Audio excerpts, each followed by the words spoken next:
우리 주보에는 에스더로 나와 있는데요. 에스라로 적혔습니다. 에스라 7장 10절입니다.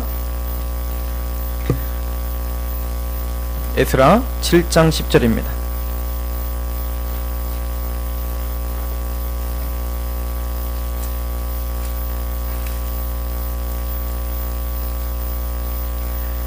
에스라 7장 10절입니다. 구역성경, 제 성경으로는 719페이지 정도에 있습니다.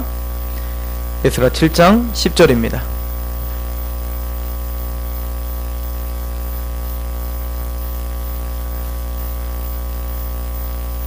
우리 한 목소리로 하나님의 음성으로 들으시길 바랍니다. 한 목소리 읽으시기 바랍니다. 시작. 에스라가 여호와의 율법을 연구하여 준행하며 율례와 규례를 이스라엘에게 가르치기로 결심하였더라. 아멘. 자, 기도하시겠습니다. 하나님 아버지, 우리가 하나님의 말씀 앞에 또 섭니다. 주여, 이 귀한 하나님의 말씀이 우리의 심령을 뒤흔드는 그런 능력의 말씀 될 수 있도록 인도하여 주옵소서. 단순히 지식으로 우리에게 다가오는 것이 아니라 하나님의 능력으로 다가오게 하여 주시옵소서. 그래서 하나님이 이 말씀을 통해서 우리의 삶의 태도가 바뀌고 우리의 삶이 바뀌며 우리의 인격이 바뀌는 그런 귀한 시간 될 수 있도록 인도하여 주시고, 이 시간 전하는 사람이나 듣는 사람이나 하나님의 말씀 앞에 겸손케 될 수 있도록 인도하여 주시옵소서. 이 시간 하나님께 위탁합니다. 예수 그리스도 이름으로 감사하며 기도합니다. 아멘. 오늘 저와 여러분들이 같이 봉독한 이 말씀에 에스라라고 하는 주인공이 나옵니다. 이 에스라라고 하는 주인공은 여호와의 율법, 즉 여호와의 말씀을 오늘 연구하겠다. 그리고 그 말씀을 연구하고 내가 공부하고 그것들을 하나님의 말씀으로 깨닫는 것뿐만 아니라 이 말씀을 준행하겠다. 또 준행하는 것뿐만 아니라 내가 그 말씀을 추적하는 삶을 사는 것뿐만 아니라 이 말씀을 또 나와 같은 사람을 만들기 위해서 또 가르치기로 결심하겠다. 이렇게 이야기하고 있습니다. 지금까지 우리는 성경에 대해서 하나님의 계신, 특별 계신 이 말씀이 왜 우리에게 이렇게 중대한가, 그리고 우리 신앙을 어떻게 성장시키는가, 이 말씀은 성령님이 어떻게 주장하시고 성령님이 우리에게 인쳐주시며 어떻게 인도하시는가, 그것들을 우리가 상고하고 있습니다. 오늘은 그 성경의 마지막 시간입니다. 오늘 주보에 보시면 오늘 제목은 이겁니다. 부흥케 하는 기록. 어떻게 하는 기록? 부흥케 하는 기록. 하나님의 말씀은 운동력이 있습니다. 그래서 우리들에게 이 말씀을 통해서 우리는 이 말씀을 들음으로 믿음이 생겼습니다. 믿음은 들음의 사람의 들음은 그리스도의 말씀으로 말미암느니라. 믿으십니까? 오늘 복음은 단순히 말로만 임하는 것이 아니라 능력과 성령과 큰 확신으로 임하느니라. 맞습니다. 우리가 보고 우리가 읽고 우리가 지금 상고하고 있는 이 말씀은 단순히 인간의 기록이 아니요, 이 말씀은 성령님의 감동하심에 의해서 쓰여진 기록입니다. 그래서 우리는 오늘날도 살아계신 성령님께서 이 말씀을 보실 때에, 이 말씀을 읽을 때에, 이 말씀을 묵상할 때에 성령님이 우리 안에서 강하게 역사해 주셔서 우리에게 믿음을 주시고 또 이 말씀을 추적할 수 있는 삶도 그 성령님의 능력으로 함께 하셔서 우리는 승리할 줄로 믿습니다. 그것뿐만 아니라 각 개개인에게 믿음을 주시고 그 믿음을 성장시킬 뿐만 아니라 이 말씀은 오늘날 하나님의 부흥을 일으키는 원동력이요 핵심입니다. 말씀이 선포되는 곳에, 역사적으로 말씀이 선포되는 곳에 하나님의 역사가 이루어집니다.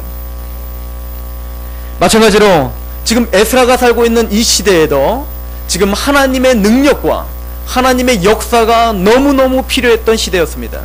우리가 잘 알고 있듯이 이스라엘 백성은 이미 남과 북으로 분단이 되고 북이스라엘은 이미 패망했습니다. 그리고는 이제 남아있는 남유다는 또한 이제 바벨론에 의해서 패망할 것입니다. 그 패망할 것을 예언했던 예언자가 우리가 잘 알고 있는 그 유명한 두 예언자가 있죠. 에레미야와 이사야가 있습니다. 에레미야와 이사야는 굉장히 비슷한 예언들을 합니다. 너희들이 하나님의 율례를 떠났다. 하나님이 모세를 통해서 주었던 그 율법을 너희들은 어겼다. 하나님의 말씀대로 살지 못하는, 하나님의 말씀에서 어긋난 너희들을 하나님은 심판할 수밖에 없다. 그 심판의 도구로 바벨론으로 들어쓰실 것이다. 바벨론에 의해서 너희들은 패망하게 될 것이다. 그러나 너희는 나의 택함받은 민족이요, 나는 너희들을 선택하였다. 그리고 나는 너의 조상 아브라함, 이삭, 야곱에게 이미 약속을 하였다. 그리고 그 아브라함과 이삭과 야곱에게 약속한 그 약속은 특별히 너희 유다민족, 너희 유다민족의 다윗의 혈통, 다윗의 왕위, 그 왕위를 내가 굳건하게 지키겠다고 내가 다윗에게도 약속을 했다. 하나님은 너희들이 만약에 하나님의 나의 말씀을, 율례를 범하고 율례를 어긴다면 나는 지팡이로, 나는 그 징책할 수밖에 없다, 징계할 수밖에 없다. 그러나 나는 내가 너희에게 약속한 그 약속을 폐하지 아니할 것이요, 그 약속은 굳건하게 지킬 것이다. 왜냐하면 나는 신실한 여호와이기 때문에 그렇다. 신실하시다는 뜻이 무엇입니까? 하나님이 한번 선포하시면 반드시 이룩하시고 반드시 성취하신다는 얘기예요. 하나님이 한번 약속하시면 그 약속은 헛되이 하나님께 돌아오는 일이 없고 반드시 역사를 이룹니다. 그런 하나님께서 이스라엘 백성들에게 약속을 하셨어요. 내가 너희에게 그 약속을 굳건하게 지켜주겠다.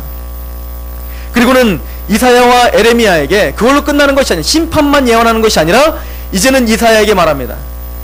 동방의 독수리가, 동방의 의인이 나타날 것이다.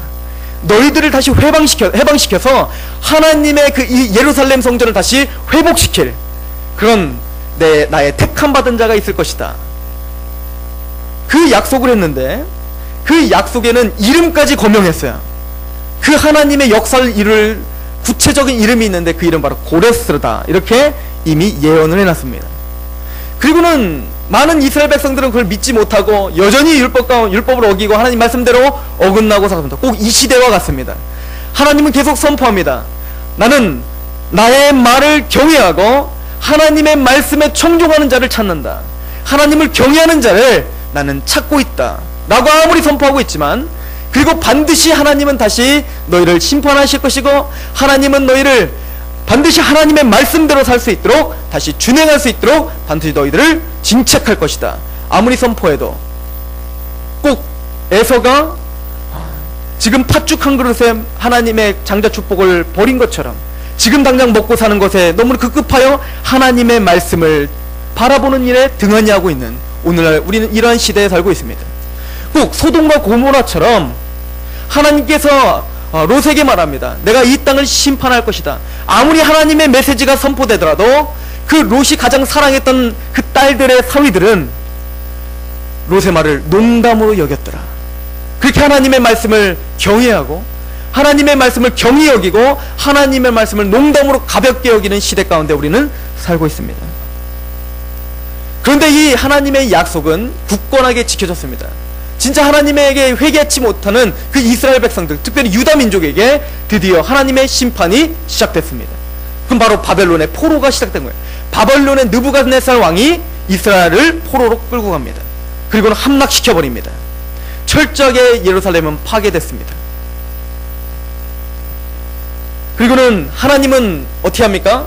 그 이스라엘 백성 유다 민족에게 하나님이 약속한 약속을 성실히 이제 실행하시고 시작합니다.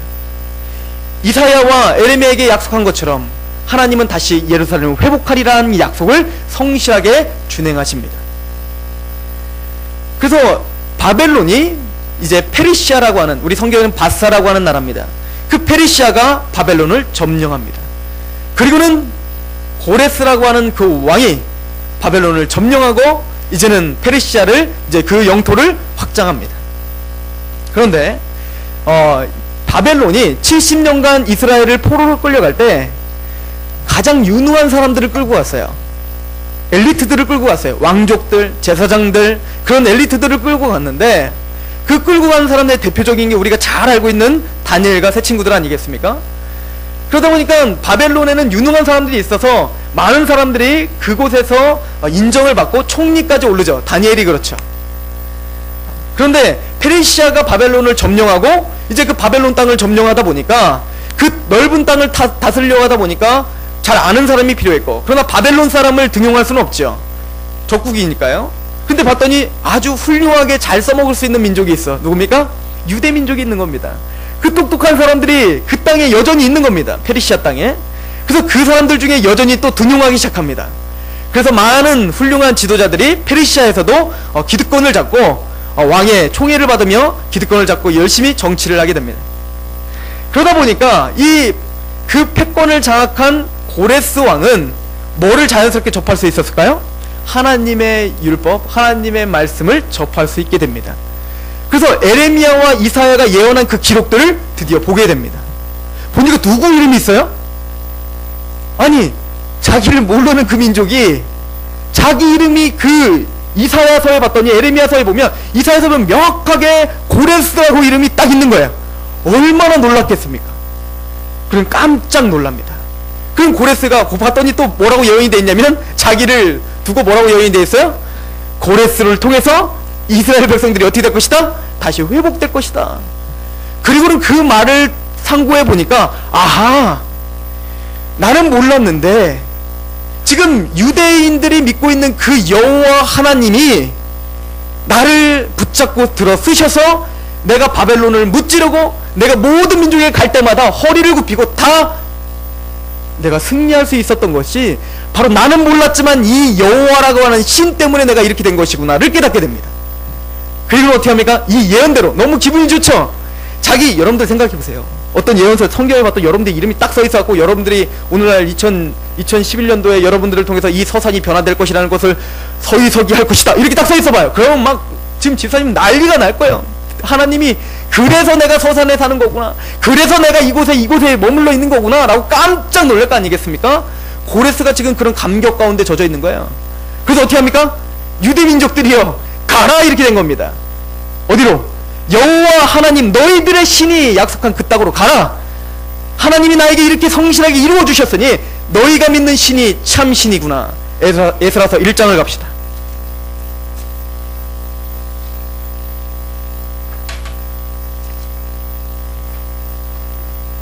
에스라서 1장 1절부터 제가 읽습니다.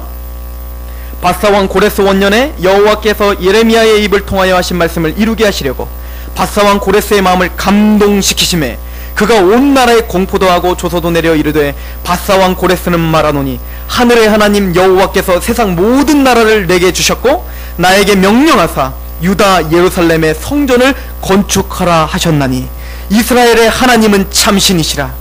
너희 중에 그의 백성된 자는 다 유다 예루살렘에 올라가서 이스라엘의 하나님 여호와의 성전을 건축하라. 그는 예루살렘에 계신 하나님이시라. 할렐루야. 하나님을 알지도 못하는 그 이방 민족의 왕을 통해서도 하나님의 역사를 성실하게 지금 준행하고 계십니다. 믿으십니까? 이것이 우리가 믿는 하나님이십니다. 우리가 성경의 말씀을 믿는 이유가 있습니다. 성경은 5천에서 6천년간 쓰여진 그 대장전의 엄청난 역사 속에서 기록된 거예요. 하루아침에 누구 한 사람이 딱 기록한 것이 아닙니다. 그러다 보니까 이 약속에는요 굉장히 긴 역사가 있다 보니까 어떤 일들이 벌어지냐면, 이때 예언하고 이때 예언하고 이때 예언하고 이때 예언하고 예언한 것들이 엄청 많잖아요. 성경은 예언이 엄청 많아요. 약속이 굉장히 많아요. 하나님이 이렇게 해주겠다, 이렇게 해주겠다, 이렇게 유다민족에 이렇게 해주겠다, 이렇게 해주겠다, 이렇게 굉장히 많단 말이에요. 그러다 보니까 뒤를 돌아보고 성경을 보니까 이때 예언한 게 이때 이루어진 게 있고, 이때 예언한 게 이때 이루어진, 계속 과거로 성경을 봤더니 예언한 게 이루어지고, 예언한 게 이루어지고, 예언한 게 이루어지고, 약속한 게 이루어지고, 이런 약속은 하나도 빠짐없이 하나님이 한 번 선포된 것은 반드시 이루어지더라는 거예요. 만약에 여러분들이 이 성경에 하나라도 거짓말이 있고 약속이 하나라도 역사 속에서 이루어진 게 없다면 우리는 이것은 거짓말책이요, 이것을 매도하고 말았을 거예요. 여러분들 생각해보세요. 제가 1999년도에 고등학교 3학년이었습니다. 풋풋했죠? 그 고등학교 3학년 때 굉장히 유명했던 사람이 한 명 있었어요. 노스트라다무스입니다. 그 사람이 뭐 중세시대 때 봤더니 이 예언도 했고 저 예언도 했고 뭐 1차 2차 뭐 세계대전 했고 뭐 했고 하더니 마지막으로 딱 예언한 게 뭐였냐면 지구의 종말이 2000년에 오리라 이렇게 된 겁니다. 그러니까 모든 사람들이 얼마나 그거를 신봉했으면, 제가 고등학교 3학년이니까 그 시험지 같은 걸 이제 사서 풀잖아요. 그것 중에 이름 하나 노스트라다무스였어요. 잘 찍어갖고 풀 수 있다 뭐 이렇게 해가지고 그 정도로 노스트라다무스를 굉장히 신봉했단 말이에요. 그런데 2000년에 종말이 왔어요, 안 왔어요? 안 왔죠. 지금 노스트라다무스 얘기하는 사람 있습니까, 없습니까? 그렇게 사람들은 굉장히 냉정합니다. 하나의 예언이 만약에 성취되지 않으면 그것은 거짓 선지자예요. 이해 가세요? 그래서 이제는 더 이상 노스트라다무스 예언을 들먹이면서 종말을 얘기하는 사람 한 사람도 없습니다. 이해가십니까? 만약에 성경에 하나라도 예언이 그렇게 어긋난 게 있었다면 지금 이렇게 하나님의 말씀으로 많은 사람들이 믿을 수가 없는 것입니다. 이해가십니까? 그 수많은 예언은 하나도 오차 없이 모두가 성취되었습니다. 성경 속에서 보여주는 그 하나의 역사가 바로 오늘 이 역사입니다. 그래서 이사야와 예레미야를 통해서 이미 예언된 그 이름이 확실하게 명확하게 고레스에서 성취된 거예요. 고레스는 거기에 감격이 된 것입니다. 이렇게 하나님을 믿지 못했던 그 사람을 하나님의 약속의 성취됨을 통해서 감격해 하시는 하나님, 오늘 우리에게 역사하시는 하나님인 줄 믿으시기 바랍니다. 그래서 이제 드디어 우리가 잘 알고 있는 그 이스라엘 역사의 역사적인 순간입니다. 바벨론 포로 귀환 사건이 이제 3차에 걸쳐서 이제 귀환이 시작됩니다. 첫 번째는 스룹바벨에 의해서 1차 포로 귀환이 시작됩니다. 두 번째는 오늘 에스라를 통해서 2차 포로 귀환이 시작됩니다. 그리고 다음에는 느헤미야를 통해서 3차 포로 귀환이 시작되는 거예요. 자, 1차 포로 귀환 스룹바벨을 통해서 많은 사람들이 예수화를 통해서 많은 사람이 포로 귀환을 해서 드디어 유대 땅에 돌아왔습니다. 예루살렘 성전을 건축합니다. 그래서 우리는 그 예루살렘 성전을 건축한 성전의 이름을 뭐라고 하냐면 스룹바벨 성전 이렇게 말하는 거예요. 1차 포로 귀환의 그 지도자였던 스룹바벨에 의해서 어떻게 했어요? 성전이 건축이 된 거예요. 그럼 에스라는 누구냐? 그게 성전만 건축하면 안 되죠. 보여주는 성전이 중요한 것이 아니라 보이지 않는 그 유대인들, 그 마음, 하나님의 율법을 경외하고 하나님의 말씀대로 경외하기 위해서 그 마음을 개혁하기 위해서 하나님이 들어 쓰신 사람이 오늘 에스라입니다. 보십시오. 유대인들이 지금 어떤 경험을 한 겁니까? 지금 기적을 체험한 거 아닙니까? 자기 조상들이 애굽에서 종되어 있다가 모세를 통하여 하나님이 약속한 그 약속의 땅으로 가기 위해서 홍해가 갈라지는 엄청난 구원의 체험을 한 유대인들, 이스라엘 백성들, 그런 기적을 체험한 유대인들과 이스라엘 백성들은 어떻게 해야 됩니까?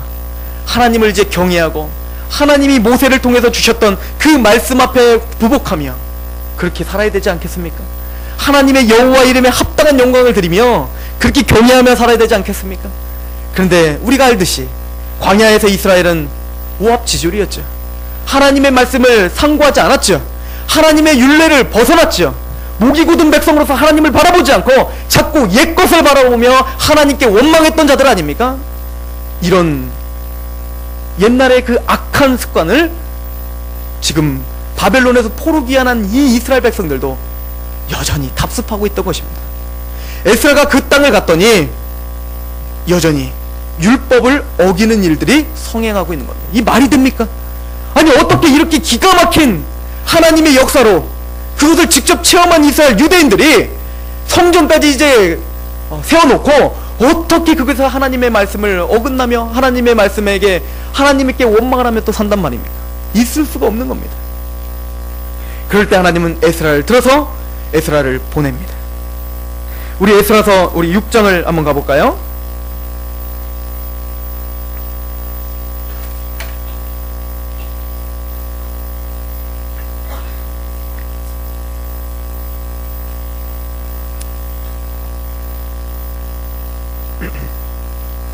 (6장 14절을) 보시면 지금까지 그 에스라서는 지금까지 있었던 내용들을 쭉 정리해주고 있습니다. 그리고는 이렇게 결론을 내립니다. 14절에 같이 한번 읽어봅니다. 시작. 유다 사람의 장로들이 선지자 학개와 이도의 손자 스가랴의 권면을 따랐으므로 성전 건축하는 일이 형통한지라 이스라엘 하나님의 명령과 바사왕 고레스와 다리오와 아닥사스다의 조서를 따라 성전을 건축하며 이를 끝내되 하나님은 이렇게 사람들을 통해서 하나님은 역사해 주셔서 이렇게 약속대로 성전을 지으셨어요. 그런데 하나님은 갑자기 에스라를 부릅니다. 그리고 에스라는 이런 사람이었기 때문에 하나님은 이 시대 가운데 부를 수밖에 없었습니다. 우리 7장 우리 6절로 한번 가봅니다. 7장 6절 제가 읽습니다. 이 에스라가 바벨론에서 올라왔으니 그는 이스라엘의 하나님 여호와께서 주신 모세의 율법에 익숙한 학자로서 뭐에 익숙해요? 모세의 율법, 하나님의 율례, 하나님의 율법을 익숙한 자입니다. 그의 하나님 여호와의 도우심을 입음으로 왕에게 구하는 것은 다 받는 자가 됐다. 형통하게 됐어요. 지금 뭔가 에스라를 하나님은 쓰시기 위해서 지금까지 어떻게 한 거예요? 지금 에스라서에서 등장하기 전부터 이미 하나님은 에스라를 어떻게 했어요? 준비시켰던 겁니다. 그리고는 그 페르시아 왕 아닥사스다 왕에게 인정을 받는 자로 하나님은 은혜를 베풀어 주셨다. 이것도 다 뭐다? 하나님의 섭리였다. 지금 뭔가 이스라엘 백성들은 하나님 율례를 자꾸 떠나고 있지만 하나님은 끊임없이 유대인들을 어떻게 해요? 기억하시사 자꾸 하나님 어떻게 합니까? 그들의 마음을 바꾸실 한 지도자를 지고 또 어떻게 하는 거예요? 준비시키시는, 하나님은 여러분들을 향한 항상 그런 하나님이십니다. 우리는 하나님에게 그런 은혜로 구원을 받았지만 끊임없이 하나님의 말씀대로 살지 못하는 우리들을 바라보면서 하나님은 그러니까 니들은 끝났어, 유대인들 끝났어, 난 다른 민족을 쓸 거야 라고 하는 것이 아니라 끊임없이 여러분들을 붙잡고 계신다는 거예요. 여러분들이 하나님의 율례를 벗어난다면 여러분들의 하나님의 뜻 가운데 다시 돌이킬 수 있도록 사람을 준비시키고 또 여러가지 환경을 준비시키고 계속적으로 여러분들에게 지금 역사하고 있는 줄 믿으시기 바랍니다. 그리고는 그 에스라를 이렇게 준비시킵니다. 10절입니다. 에스라는 이렇게 결심을 합니다. 오늘 본문이지요. 에스라가 여호와의 율법을 어떻게 하고? 연구하기로 결정합니다. 율법, 하나님의 말씀을 연구하기로 결정하는 거예요. 하나님의 말씀을 묵상하며 하나님의 말씀이 무슨 어떤 말인가를 한번 귀 기울여 보려고 하는 거예요. 우리에게도 이런 열심과 이런 결심이 있으셔야 됩니다. 하나님의 말씀이 선포될 때에 베레아 사람들처럼 바울의 말을 청종한지라 간절한 마음으로 받아들이고 그리고 성경에 그러한가 한번 상고하니라. 믿으십니까? 말씀을 그냥 듣는 것으로 끝나는 것이 아니라 에스라의 결심처럼 여러분들은 말씀을 듣고 난 다음에 성경에서 정말 그러한가, 전도사가 설명한 선포한 말씀이 정말 그러한가를 성경의 문맥을 따져가며 한번 읽어보셔야 됩니다. 목사님이 선포하시면 그 말씀을 전심으로 받아들이고 집에 가셔서 다시 한번 상고하셔야 됩니다. 그럴 때 그 말씀은 운동력이 있어서 여러분들의 심장을 붙잡으실 겁니다. 여러분들의 인격을 변화시킬 것입니다. 이게 성령의 능력이에요. 이게 성령이 말씀을 통해서 우리에게 역사하시는 하나님의 능력인 줄 믿으시기 바랍니다. 그리고 글로 끝나면 안 됩니다. 지식으로 끝나면 안 됩니다. 그 말씀을 어찌하든 준행해 보려고 고전분투하는 삶을 사시려고 합니다. 에스라는 이렇게 결심합니다. 내가 연구하겠습니다. 그리고 이 말씀을 나의 삶 가운데 부딪히며 준행해 보려고 하겠습니다. 이 결심이 있으셔야 됩니다. 이게 말씀의 사람입니다. 더 나아가서 여러분들은 어디까지 가셔야 됩니까? 율례와 규례를 이스라엘에게 어떻게 하기로? 가르치기로. 단순히 나는 계속 배우는 대상이 아니라 나는 가르치는 자가 되어야겠다. 나는 모범이 되는 자가 되어야겠다. 베드로전서 3장 15절에 이렇게 이야기합니다. 그리스도를 주로 삼아. 이거는 어느 특정한 사람에게 말하는 게 아니에요. 우리 모두에게 말하는 겁니다. 베드로전서 3장 15절 그리스도를 주로 삼아. 그러나 너의 신앙을 점검해라. 그리스도를 주님으로 모셔라. 하나님의 말씀을 하나님의 말씀으로 확증하라. 거룩하게 하고 그 말씀을 준행하고자 하는 에스라의 고백처럼 거룩하게 하고 우리의 삶을 예배자의 삶으로 바꾸라. 하나님의 말씀 앞에 우리의 삶을 초점을 다시 한번 변화시켜라. 나의 삶을 변화시켜라. 더 나아가서 너에게 소망을 묻는 자에게 대답할 것을 항상 예비하라. 믿으십니까? 우리는 그렇게 하나님이 우리에게 이끌어가는 그 방향대로 그렇게 역사를 순종하시길 바랍니다. 지금부터가 시작이에요. 에스라는 이렇게 하나님의 말씀의 귀함을 알아 하나님의 말씀을 연구합니다. 그리고 하나님의 말씀을 어찌하든 준행하려고 합니다. 그리고 이 말씀을 모르는 자들에게 가르치려고 어찌하든 합니다. 이런 에스라를 하나님은 쓰시는 거예요. 어떻게 쓰시는지 이제 그 역사를 한번 볼까요? 11절입니다. 여호와의 계명의 말씀과 이스라엘에게 주신 율례의 학자요 학자 겸 제사장인 에스라에게 아닥사스다 왕이 내린 조서의 초변은 아래와 같으니라. 모든 왕의 왕 아닥사스다는 하늘의 하나님의 율법의 완전한 학자 겸 제사장 에스라에게 조서를 내려놓으니 우리나라에 있는 이스라엘 백성과 그들 제사장들과 레위 사람들 중에 예루살렘으로 올라갈 뜻이 있는 자는 누구든지 너희와 함께 갈지어다. 지금 아닥사스다 이렇게 하나님의 말씀에 준비된 자를 통해서 어떻게 합니까? 너를 통해서 2차 포로기한을 시작하겠다. 그리고 어떻게 합니까? 실행하시는 거예요. 그리고는 에스라가 진짜 그 유대 민족들에게 얼마나 마음이 벅차겠습니까? 드디어 유대 땅으로 가는 거예요. 지금 억압에 있었던 그 사람들 데리고 이제 하나님의 백성들을 데리고 어딜 가요? 이 땅을 이제 드디어 가는 거예요. 꿈에 그리던 그 예루살렘 성전에 드디어 가는 겁니다. 갔더니 근데 기가 막힌 일이 있습니다. 우리 9장을 가보세요.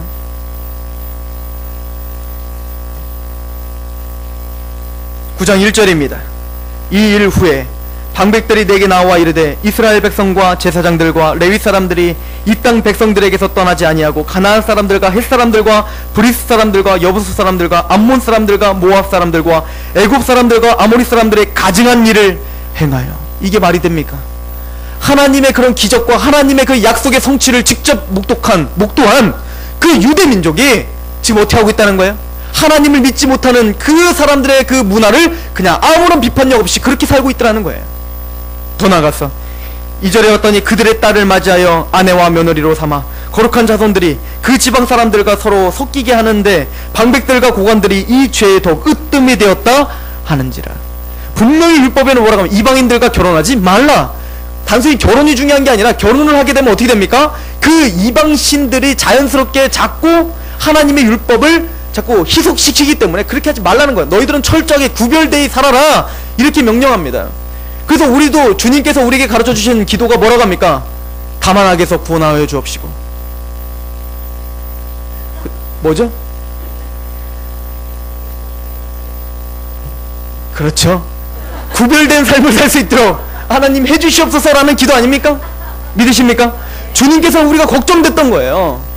양을 이리에게 보내는 것처럼 그렇게 세상의 풍조가 강하기 때문에 하나님의 말씀에서 너희가 자칫 잘못하면 자꾸 휩쓸려 가기 때문에 깨어있으라 깨어있으라 계속 명하였던 거 아닙니까? 그런데 이 사람들 그 말씀을 듣지 못하고 어떻게 하는 겁니까? 이방민족에게 동일하게 그 사람들과 동일하게 살아가고 있는 거예요. 하나님의 말씀을 경외하는 에스라가 볼 때 이것이 얼마나 참남한 일입니까? 하나님의 말씀대로 살려고 했던 에스라 앞에 이런 모습들은 얼마나 참담하며 얼마나 비통한 일이겠습니까? 그런데 에스라는 우리의 태도와 조금 달라요. 우리는 하나님의 말씀 앞에 서 있으면, 하나님이 우리가 좀 더 하나님 말씀 앞에 살고 좀 더 거룩하게 살면 우리는 쉽게 어떻게 합니까? 비판하기 쉽죠. 니들이 문제야, 하나님 말씀대로 니들 뭐하는 짓이야, 비판하기 쉬운 거야. 한국교회가 문제가 됐대요. 여러가지 빵빵 터집니다. 그런 일들 보면 뭐라고 합니까? 한국교회 그래서 문제야, 그래서 문제야. 그리고는 나는 뭡니까? 한국교회에서 잠깐 빠져. 나는 한국교회 사람이 아니야. 그리고는 한국교회가 문제야. 한국교회가. 나는 잠깐 일본교회야. 이해가십니까? 이게 우리의 모든 심령이에요. 이거는 말씀의 사람이 아닙니다. 우리는 한국교회 사람이에요. 한국교회 사람들이, 한국교회 목사님들이 자꾸 무너지는 게 보이십니까? 옆에 성도가 자꾸 무너지는 게 보이십니까? 그것은 비판의 대상이 아닙니다. 그것은 기도의 대상일 뿐입니다. 저도 비판을 엄청 잘하는 사람이었습니다. 그렇겠지요. 젊으니까요. 원래 젊은 신학생들은 비판을 너무너무 잘하죠. 왜요? 그러니까 막 으쌰으쌰하지 않습니까? 그런 거 필요합니다. 그런 열정이 있어야죠. 그래야 우리 한국교회가 우리 내부적으로 정화할 수 있는 능력이 거기서 나오지 않겠습니까? 그런 막 비판 능력만 그렇게 강하게 있다가 한 번 제 뒤통수 하는데 꽉 맞은 적이 있어요. 어느 원로 목사님이 오셔서 설교를 하십니다. 그럼 이렇게 설명을 합니다. 우리나라는 우상숭배 국가였다. 유교, 샤머니즘, 여러가지 조상신, 너무너무 굵직한 그 우상숭배가 너무너무 강해서 어찌할 수가 없었다. 예수님을 믿으면 순교할 수밖에 없었던 그런 암담한 시절이 있었다. 그런데 우리의 믿음의 선조들은, 믿음의 선배들은 지금처럼 신학이 어떻고 책이 어떻고 성경의 지식도 그렇게 많지 않았다. 그러나 맨손으로 그 큰 우상이라는 산을 다 깔아뭉갠 거예요. 맨손으로. 아무것도 없는데 그걸 깔아뭉갰더니 어떻게 합니까? 돌이 남아있고 웅덩이에 파있고 거기에 비가 오고 그러니까 어때요? 썩고 냄새가 나고 가다가 돌에 넘어지고 지금 그런 상황이다. 그랬더니 그런 시대를 전혀 겪어보지 않았던 그 많은 크리스찬들과 많은 신학생들이 비판하기 바쁘다. 왜 돌을 안 치운 거야? 왜 웅덩이는 파놓고 메꾸지 않은 거야? 아, 썩은 내가 나잖아. 이래서 문제 아니야. 그리고 이렇게 말합니다. 젊은 신학생들이요, 그 돌들과 그 웅덩이는 여러분들 시대에 여러분들이 치우라고 하나님이 주신 거 아니겠습니까? 이해가십니까? 보이십니까? 그것을 우리가 치우면 됩니다. 그거를 위해서 가슴을 찢으면 됩니다. 에스라의 태도를 한번 볼까요? 2절입니다. 여기 보면 고관들이 이 죄에 더욱 으뜸이, 맞아요. 지도자들이 타락한 거예요. 그 지도자들부터가 하나님의 말씀에서 지금 타락했다고 지금 말하고 있어요. 답답하죠. 어떻게 할 바를 모르겠지요. 에스라는 그럼 어떻게 합니까? 지도자들 다 불러. 니들 다 와. 엎드려 뻗쳐. 그런데 이 사람들 지금 비판하고 니들 이럽니까? 아니에요. 에스라의 태도를 우리는 본받아야 될 줄로 믿습니다. 3절 보세요. 내가 이 일을 듣고 속옷과 겉옷을 찢고 머리털과 수염을 뜯으며 기가 막혀 앉았다니. 통회하는 겁니다. 그게 꼭 나의 문제인 것처럼 그거에 대해서 가슴 아파하는 겁니다. 어찌 하나님의 말씀 앞에 이렇게 설 수 있는가? 거기에 가슴을 찢는 겁니다. 그리고는 말합니다. 4절입니다. 이에 이스라엘의 하나님의 말씀을 말미암아 떠는 자가 사로잡혔던 이 사람들의 죄 때문에 다 내게로 모여오더니. 뭐라고 비판하며 니들 왜 그래? 그렇게 선포했던 게 아니에요. 그냥 거기서 이것이 하나님의 말씀 앞에 너무나 참담해서 하나님 앞에 죄송해서 그것이 자기 죄인 것처럼 자기의 가슴을 찢었어요. 그때 놀라운 일이 벌어집니다. 비판할 때는 적이 생겼는데 에스라에게는 누가 나옵니까? 소수의 하나님의 말씀에 떠는 자들이 나오기 시작합니다. 이해가세요? 하나님의 사람 한 사람이 하나님의 말씀 앞에 바로 서 있고 그 말씀 앞에 자기 자신을 돌이키고 그리고 세상을 바라볼 때 물론 문제가 보입니다. 그 문제를 내 문제인 것에 가슴을 찢을 때 하나님은 동역자들을 붙여줍니다. 왜요? 에스라처럼 하나님의 말씀을 떠는 자들이 에스라만 있었는 줄 알았더니 남은 자들이 있었던 거예요. 저는 그 남은 자들이 오늘 여러분들을 믿습니다. 그리고는 말합니다. 6절입니다. 말하기를 나의 하나님이여 내가 부끄럽고. 누가 부끄러워요? 내가 부끄럽습니다. 낯이 뜨거워 감히 나의 하나님을 향하여 얼굴을 들을 수 없습니다. 누구의 죄처럼 생각하고 있는 거예요? 나의 죄처럼 생각하고 있는 거예요. 이 한국교회 문제가 누구의 문제라고요? 나의 문제예요. 우리 가정의 문제가 누구의 문제라고요? 나의 문제인 거예요. 내 아내의 문제가 누구의 문제입니까? 나의 문제인 거예요. 이게 말씀의 사람이 하나님의 말씀 앞에 서는 태도입니다. 내 문제입니다. 용서하여 주시옵소서. 하나님의 말씀 앞에 내가 낯이 뜨거워 내가 하나님의 말씀 앞에 설 수가 없습니다. 하나님께 회개로 나가는 거예요. 이것이 말씀의 사람이 취할 수 있는 태도입니다. 계속 읽어볼까요? 7절. 우리 조상들의 때부터 오늘까지 우리의 죄가 심하매 우리의 죄악으로 말미암아 우리가 우리의 왕들과 우리 제사장들을 여러 나라 왕들의 손에서 넘기사 칼에 죽으며 사로잡히며 노약을 당하며 얼굴을 부끄럽게 하시며 오늘과 같으니이다. 이제 우리 하나님 여호와께서 우리에게 잠시 동안 은혜를 베푸사 얼마나 남겨두어 피하게 하신 우리를 그 거룩한 처소에 박힌 목과 같게 하시고 우리 하나님이 우리 눈을 밝히사 우리의 종 노릇하는 중에서 조금 소생하게 하셨나이다. 하나님, 그리고는 뭘 지금 돌아보는 겁니까? 하나님이 우리 민족에게 이루어오셨던 하나님의 그 역사를 보며 감사하는 겁니다. 그렇게 하나님의 역사가 있는데도 불구하고 우리 민족은 끊임없이 하나님을 이렇게 배역했습니다. 용서하여 주옵소서. 우리 인생 가운데서 지금 뭔가 문제가 발견됩니까? 먼저 회개하십시오. 그리고 나의 인생 가운데서 하나님이 나에게 역사하셨던 것을 다시 한번 회상하시며 그 하나님의 역사 가운데 내가 부응하지 못하고 하나님의 말씀 앞에 그렇게 하지 못했던 그것을 하나님 용서해 주옵소서. 이렇게 하나님 앞에 말씀 앞에 서 있는 겸손한 에스라를 보십시오. 10절입니다. 우리 하나님이여 이렇게 하신 후에도 우리가 주의 계명을 저버렸사오니 이제 무슨 말을 합니까? 할 말이 없습니다. 하나님 앞에 할 말이 없습니다. 11절. 전에 주께서 주의 종 선지자들에게 명령하여 이르시되 너희가 가서 얻으려 하는 땅은 더러운 땅이니 이는 이방 백성들에게 더럽고 가증한 일을 행하여 이 끝에서 저 끝까지 그 더러움으로 채웠음이니이다. 이렇게 통회하는 회개가 일어나기 시작합니다. 이 시작은 어디입니까? 에스라가 말씀 앞에 말씀을 연구하며 말씀을 준행하며 말씀을 가르치려고 결심했을 때, 그리고 그렇게 한번 사람을 고전분투했을 때 이런 눈이 열린 것입니다. 이런 마음이 열린 것입니다. 그랬더니 소수의 사람들이 처음에는 같이 동참합니다. 그런데 어떤 일이 벌어지는지 아십니까? 10장입니다.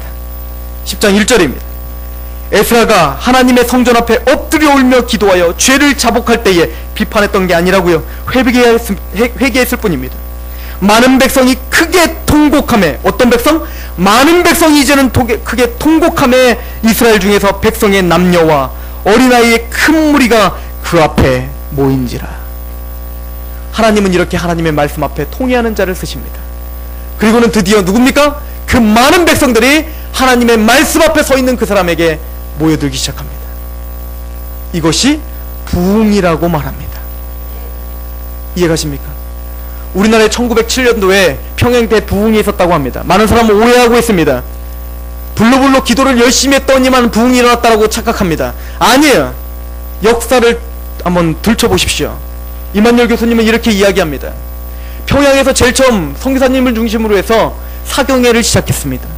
사경회는 무엇이냐면 말 그대로 부흥회가 아니라 노트 들고 와서 성경을 책별로 하나하나 연구하기 시작한 겁니다. 말씀이 무엇인가, 하나님의 말씀이 우리에게 주시는 은혜가 무엇인가를 하나하나 배우려고 했던 사경회가 열리기 시작했어요. 그때는 평양을 중심으로 교회가 발달했습니다. 그러니까 저 밑에 지역 사람들은 말씀을 배울 수 있는 기회가 없었어요. 그랬더니 봤더니 평양에 좋은 사경회가 열렸다는 겁니다. 부산과 많은 밑에 지역 사람들이 보따리를 싸기 시작합니다. 왜죠? 차가 없으니까요. 주먹밥을 쌉니다. 그럼 보따리를 싸는 거야. 그럼 보따리를 짊어지고 평양까지 걸어가는 겁니다. 왜요? 말씀을 연구하기 위해서요. 말씀을 들어보기 위해서요. 말씀을 강론하기 위해서요. 그 사모하는, 말씀을 사모하는 마음으로 그 많은 전국에서 많은 사람들이 보따리를 지고 며칠 동안 걸어옵니다. 그리고는 사경이 시작됩니다. 말씀을 깨닫기 시작합니다. 그리고는 한 선교사들부터 자기의 죄를 에스라처럼 회개하기 시작합니다. 그리고 많은 사람이 말씀 앞에 자기의 죄를 자복하기 시작합니다. 그리고 우리가 잘 알고 있는 평양 대부흥이 일어났던 것입니다. 이해가십니까? 하나님은 그런 말씀에 붙잡힌 바 된 그 사람을 찾습니다. 그 말씀에 자기 자신을 한번 점검하며 그 말씀을 준행하려고 하며 그 말씀을 가르치려고 하는 하나님은 그 한 사람을 찾습니다. 이 서산에 하나님의 영광을 인정하는 것이 물이 바다 덮음같이 이 서산 땅을 가득하기를 소원합니다. 그러기 위해선 말씀 앞에 붙잡힌 바 된 오늘 한 사람이 필요합니다. 오늘 그 한 사람이 저와 여러분이 되기를 소망합니다. 기도하겠습니다.